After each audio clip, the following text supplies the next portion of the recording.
Hello there. Welcome to Thrive with Megan and Harry.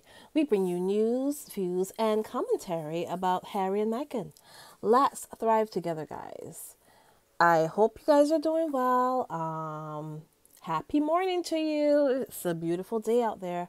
It's springtime. Yay. Um, yeah, so guys, how is everybody doing? Oh my goodness. It's been a busy listen, it's been a busy week. Oh my God. The weekend was crazy and beautiful and everything amazing.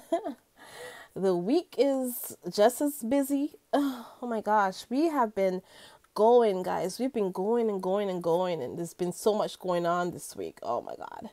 But, I'm happy to be here to report to you, and I'm just happy to be able to talk to you about it. Oh my gosh. But yeah, so guys, what did you guys think of? Now, I saw the clips and I saw the pieces of the interview, the 10-minute clips that they had and all that. I still haven't fully seen the entire interview as yet. But I can glean from what I saw already. And I have to admit, guys, it wasn't as bad as I thought it was going to be. And of course, like people tend to do, I think I little bit I underestimated Harry. And how smart and yeah, he is, and he knows what he's doing. So I think we should all remember that Harry now has Meghan, and Harry and Meghan together, they're dynamite. So we really, and guys, they're very in tune with what they want to do, and they know exactly what they're doing, and they know exactly how to get what they want here. So I don't think we need to worry about Harry and Meghan at all, guys. I think they will be fine, because I looked at that interview, and the person that I saw kind of, I don't know, blushing and a little giggly was Hoda. She seemed more enamored with Harry than anything else, in my opinion. So I was not worried about this interview as much as I was yesterday. Yesterday when I was talking about it, I was a little more worried because I was like, oh my God, because I saw all those headlines and stuff. But since I saw a lot of the interview today, I kind of it's eased my mind a bit, so there you go. I feel a little better about it. So I actually wanted to just get into a little bit of what Harry said in the interview. Guys, it's funny, certain people seem to be kind of obsessed about Harry. And these are the people, the people who claimed that Harry was irrelevant a few months back. They were trying to tell us how irrelevant Harry was, and and how Harry needs the royal family and all this and all that. And it seems to me like it's been proven now that Harry is actually the one that everybody wants to know what's going on with. Harry seems to be the one that everybody wants to know about. So there you go. Because I'll tell you why. Right now I am looking at the Mail Online, and let me see what this is. This is the Daily Fail. Yeah, the dailyfail.com. And guys, they have the whole goddamn interview transcribed. They have it on their website. It says here, read Prince Harry's bombshell US TV interview in full. Every word so far from Royals sit down with NBC's Hoda Kotb, including his thoughts on the Queen, his life in the US, and William and Charles. Well, I'm thinking the William and Charles thing. I don't think Harry mentioned William or Charles, but actually no, he did a little bit. He did talk a little bit about his brother, but in a different kind of way, not the way that we think, that he would have. But yeah, so there you go. They have it transcribed. They have it word for word here. So I'm gonna kind of go through it a little bit and just give my thoughts a little bit, and that's about it, guys. Yeah. And then, that's it for me. I'm done. Unless I kind of unless there's some reason that I get to see the whole thing, the whole interview. I don't know. If there's more to come, then I'll talk about it. But I'll talk about what we know so far. So it says here, the Duke of Sussex has said that he does not know if he will return to the UK to celebrate the Queen's Platinum Jollibee, saying there are security issues and everything else, and insisting that the US is his home. That's what it says here. And it says here, interviewed by an American network, Harry also suggested his grandmother, who turns 36, I guess it's today, might be bored of birthdays, and asked about his mother, Princess Diana, Princess of Wales. Harry said that he felt her presence in everything he did, and talked to his son Archie about Grandma Diana. Oh my God! Now, guys, I think this is amazing. The fact that Harry, he is keeping his mother's memory alive, and of course he would, because in my opinion, a lot of her spirit lives inside of him. A lot of what she stood for, he emulates. So yeah, I mean, he was very close to his mom. That was his mom. I mean, you can look at the pictures of him as a kid with his mom, and she was everything to him. She was everything to him. And now, guys, it's amazing to me that he has found somebody in Meghan who can wrap their arms around him and, just comfort him. So I am happy that he has found the right woman for him, and that's important and that's amazing. And the funny thing about it is, Hoda Kotb did ask a couple things about Princess Diana and stuff, and Harry pretty much said he feels her presence every day. He feels her presence all around him all the time. And this is a part where he did mention William. He said, I think I think my mom has already helped his brother to get his life set up with his kids and all that, and now she's helping him to get all set up. That's basically what he said about Princess Diana. And and it was actually nice to hear him talk about his brother a little bit, because and he didn't talk about him in the way that we probably thought he would, but he just kind of mentioned him in passing. And that just shows a lot of humility on Harry's part, a lot of forgiveness, and a lot of emotional growth, in my opinion, on Harry's part. Because it's funny, over the years, and I've always noticed this, Harry has always kind of referenced his brother. He doesn't get into it about talking about his brother. I remember the most that he has said was on the African that interview that they did when before they had left the royal family, before they had stepped back, I should say.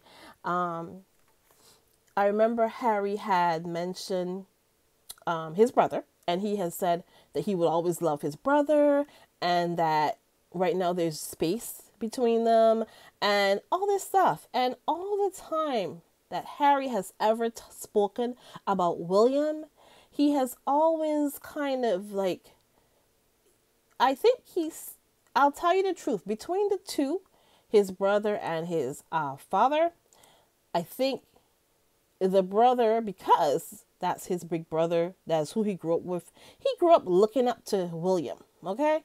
He grew up but I mean, they're not that far apart in age. So when I say look up, I mean they were like that was his big brother, but they were like more like rivals in a way.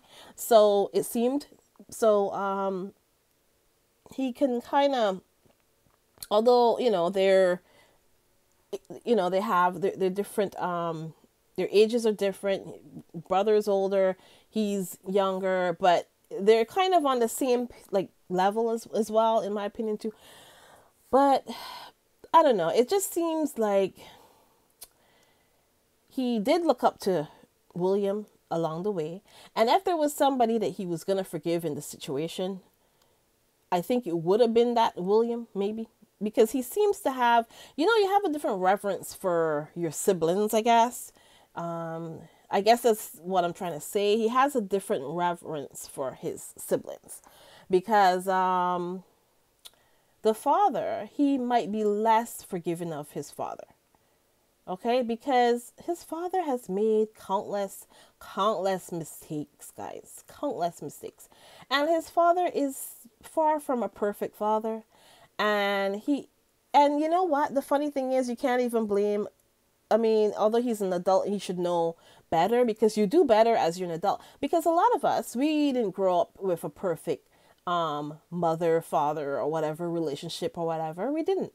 But we do look to our kids and say, you know what, hey, I want to make my life, my kids' life better than what I experienced in my life. And that's how you're supposed to be. That's how it's supposed to be. Like, if you experience that, what, you had a big fight with your parents or whatever, and they threw you out of the house, for instance. Maybe you as a kid, you'll say, you know what, when I grow up, I will never do that to my daughter or my son. I'll never do that to my kids. I'll always open my ears and I always listen to what they have to say, and I wouldn't repeat the mistakes of my father or my mother. And that's pretty much what Harry did say as well in that I think it's the Me You Can't See. I think he did talk about his father in that one, and said, I mean, he indirectly talks about his father in that one. He kind of said that his like, basically he doesn't want to make the mistakes of his father. I think that's kind of what he said, and he wants to make things better for his kids.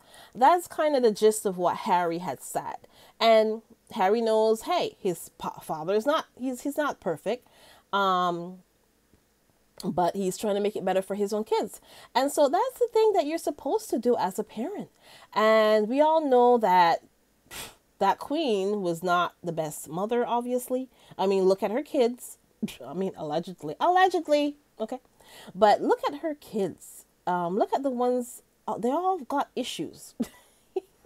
They have all got issues. I mean, look at Prince Charles. We all see his issues. He can't stop from being involved with shady people and peed people that are accused of peed stuff. Those kind of people. The Jimmy Saviles and all those people that he was involved with. Okay, lots of people. and there was another person that somebody, and there was this guy called something Ball. Oh my God, I can't remember the name, but something Ball, basically. And he was a reverend or something, and he had done horrible things. And those are Prince Charles's friends. Those are the people he was friends with, right? So there you go. I don't know. But basically, the long and short of the story here is that Prince Charles was not raised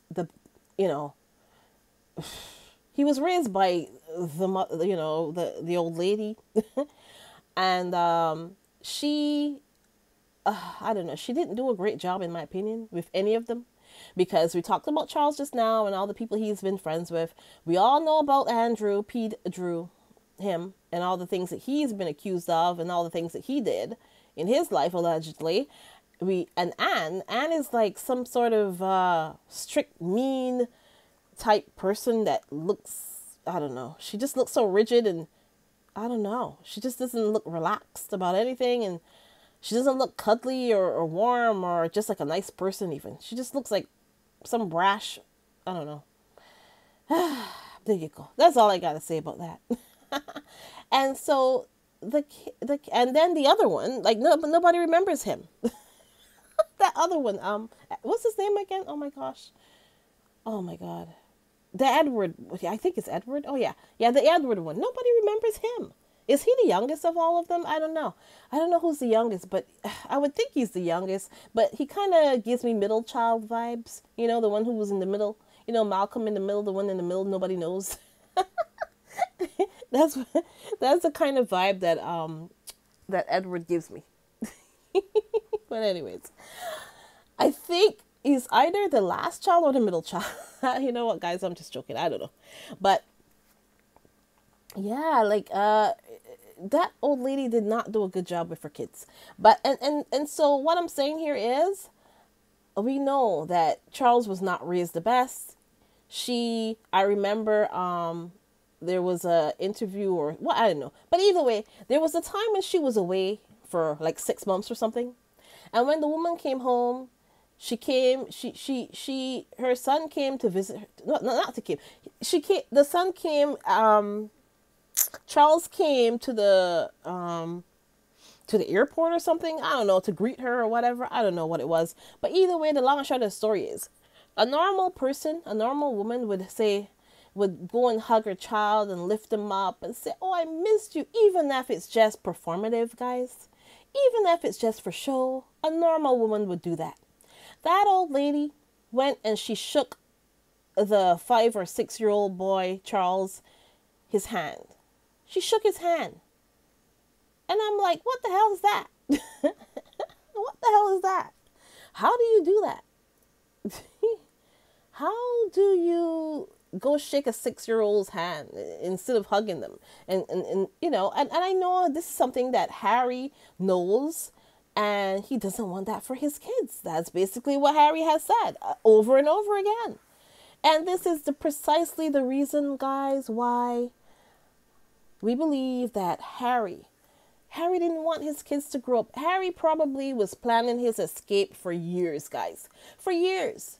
And, you know, Harry grew up with a gajillion people, a gajillion girls that are his age, girls that he grew up with, girls that he went to school with.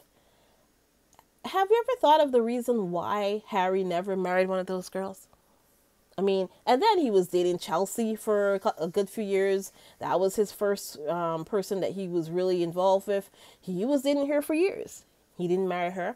And he was also dating Cressida for a long time. He didn't marry either of them. Harry wanted an escape, guys.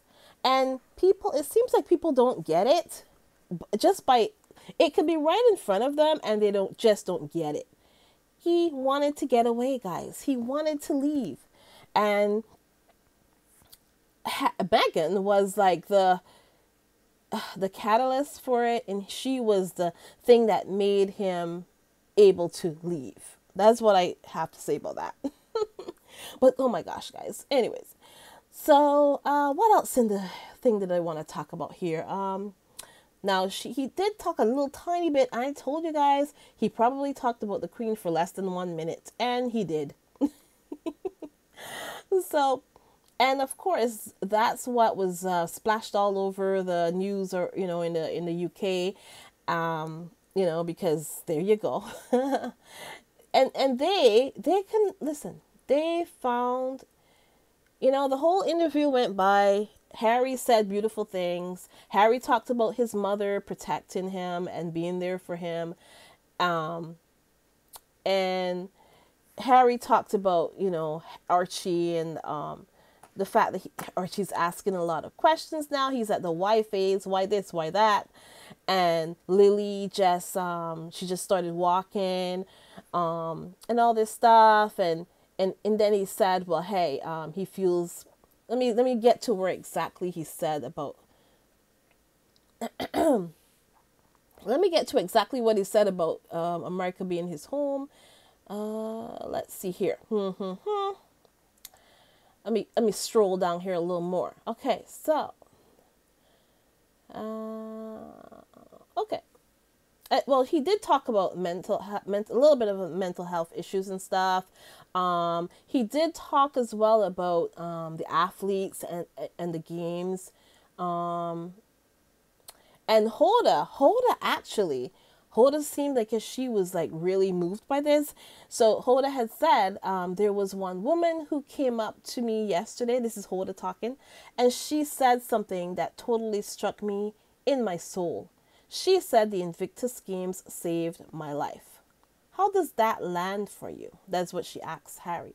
And so Harry said, it feels amazing, but every single games that I go to, I hear the same thing from so many of them. And that it feels amazing that we have managed to play a part in their recovery, but it also makes me incredibly sad to know that that's how dark it was for them. So you see the kind of things that Harry says, guys. Harry knows exactly how to respond to questions like this, okay? Harry thinks about his response and he gives a decent response. Could you imagine if they had asked Willie about something like this? Willie would have probably said something incredibly like, I don't know. He would have said something like, he wouldn't have said it the way how Harry said it. Let's just put it that way. So it's as simple as that. He just wouldn't have said it the way that that Harry said it. Let's just leave it at that. And we know from Andrew in that horrible interview that he did, and all those, anytime that Andrew talks, the wrong thing comes out his mouth because he's not meant for talking. And then she did mention about that Harry has spoken about mental health issues, and when you put that heavy backpack down, like people are lugging around stuff all day, when you finally put it down, do you feel peaceful or at peace? And Harry did say, I think everyone ends up feeling lighter. I think is the best way to describe it for so many people. It is about management. You know the things that trigger you, therefore, you try and stay away from that. But what I do know is that there is a light at the end of the tunnel for absolutely everyone. So, guys, there was basically nothing in this whole interview that we saw so far that anybody would have a problem with. But of course, that the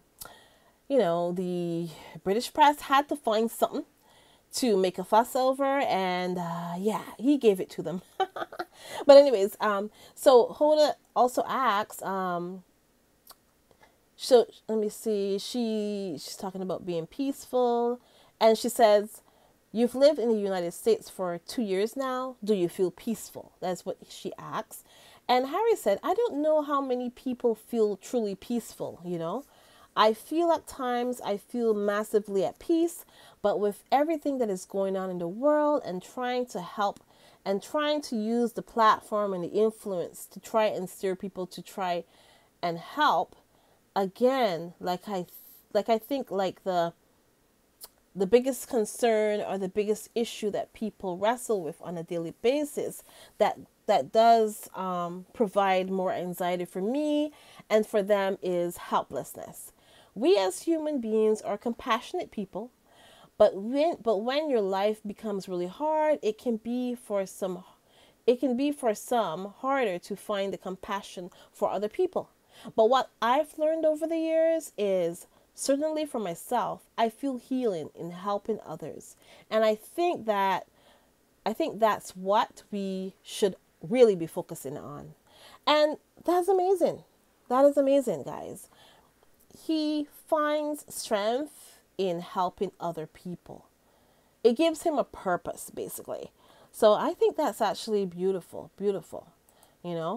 And hey, like they said, service is universal. So, um, as far as other things that he said, and I love the fact that Hoda Hoda was like, oh, he's talking about Archie, and Archie is the one who interrupts them on their Zoom calls and all that, and he was talking about working from home and all that, and then Hoda was like, oh, does he have your personality? Is he kind of like you? He's got a little bit of a little bit of your thing, and Harry was like, what's my thing? The way that he said it, it was so cute. Harry has swagger, guys. Harry has something about him that makes him endearing to people, and that's why people love him. He is endearing. He's a gentleman. He is charismatic. He knows how to talk to people, and he knows how to get at the core of things. So he's not a bumbling idiot. Okay, he's not a bumbling idiot like some of his other family members who cannot conduct a proper interview. They think that they come into an interview and they think they got everything under control when they don't have anything under control, basically. So, yeah, I don't know. It's just amazing to me. Yeah. So so anyways, about the cheeky thing. And then okay, so Harry asked, oh, what's my thing? And like I said, I really like how he said it. And then she was like, your cheeky thing. And then he's like, oh, my cheeky thing. Yeah, I think so. I always try and keep that. The cheekiness is something that keeps you alive. There is just so much to be happy about in the outside world, but there is also so much to worry about. My sort of mantra now every day, and it is a dangerous one because I need to make sure that I don't have burnout, but it's trying to make the world a better place for my kids. Otherwise, what is the point of bringing kids into the world? It is a responsibility I feel as a parent. You probably feel that as well as a parent. And we can't fix everything. We know that. But what we can do is be there for each other. I just, guys, Harry said a lot of stuff in here. Harry really, in the core of his being, wants to be better for everybody. He does.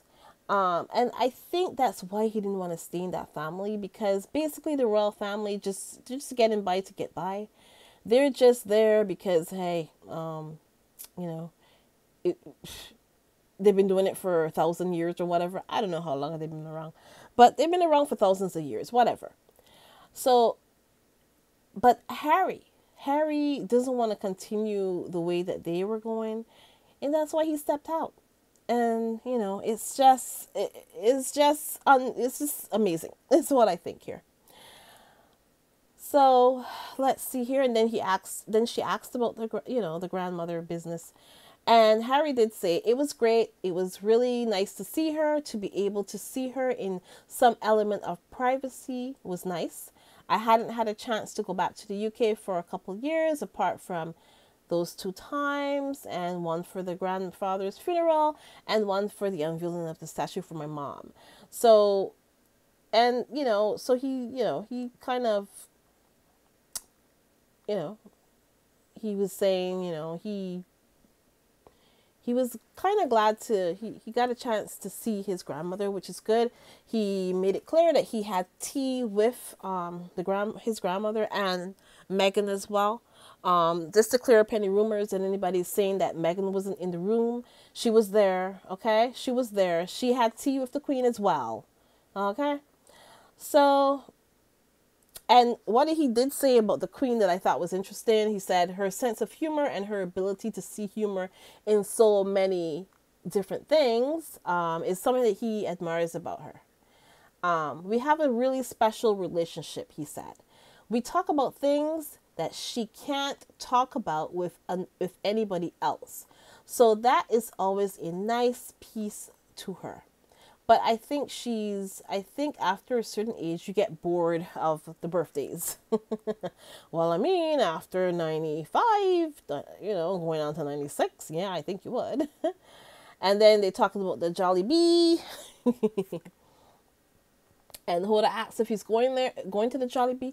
And so Harry says, no, I don't think so. Oh, no, okay, no, that's not it. No, sorry, guys. Oh, sorry. Um, okay, So this is a part where she's asking about the Jollibee. She said, "Do you think you will come?" And Harry says, I don't know yet. There's a lot of things with security issues and everything else. So this is what I'm trying to do, trying to make it possible that I can get my kids to meet her." So there you go. Harry really would like his kids to meet the Queen. And so there you go. I don't understand why you know why he's having such an issue with the whole just the whole thing with the security. Is this whole thing is nuts to me. But yeah, so guys, basically the only thing that the British press could kind of talk about was the fact that Harry said at the end that he wants to make sure that his grandmother has the right people around her and all that, and which is a normal thing to say. And they just blew it out of proportion. And they were talking about, oh, what did he mean? What did he mean by that? Why didn't she elaborate on that? And I was actually wondering the same thing because Hoda started asking other things as well. So I think Hoda had her own line of questioning already lined up, and she didn't take the bait as far as what he said and to go, because that's what you're supposed to do as an interviewer. You are supposed to be prepared and have your questions and everything in order. But if the person that you're interviewing, they throw you something like a bone, you are supposed to be able to catch that bone and run with it and say, have a follow-up question for that. And you would find out you'd get the best interview you've ever had and get people to say things that you never thought you'd get them to say, I guess. So she kind of dropped the ball on that one. But, there you go. But guys, yeah, that's it. That's all I had to say about this interview. When I watch the whole thing, if there's more stuff, then I'll tell you what I think about it. So yeah. So anyways, guys, I just want to say thank you so much to my channel members: Lydia Washington, Arnold Sanders, Cookies and Cream, Mrs. S, and Church Nelly. Oh my God, Church Nelly. Anyways, guys, we have a few more days of the Invictus games, and hopefully we can concentrate on that. I need to do an episode specially for the Invictus games, and that's that. So, thank you so much to all my members. Please remember to like, subscribe, and share this. If you sent any super chats or any super stickers or any PayPal, I thank you so much. Thank you so much for supporting me. I would like to say thank you so much to B10Pow, who sent me a super sticker the other day. Thank you so much. I appreciate it so much. Okay, B10Pow. What a name, B10Pow. I love that. But thank you so much for the super sticker the other day, B10Pow. And guys, yeah, I really do appreciate you coming through. I hope everybody has a great day ahead, and anything pops off later, I'll come back on. As you know, that's what I always say. Guys, remember that Megan said, it's not enough to just survive something. That's not the point of life. You have to thrive. You have to feel happy. Unquote. And that's what Megan said, guys. Thank you so much, guys, for joining me. Have a great one. Bye.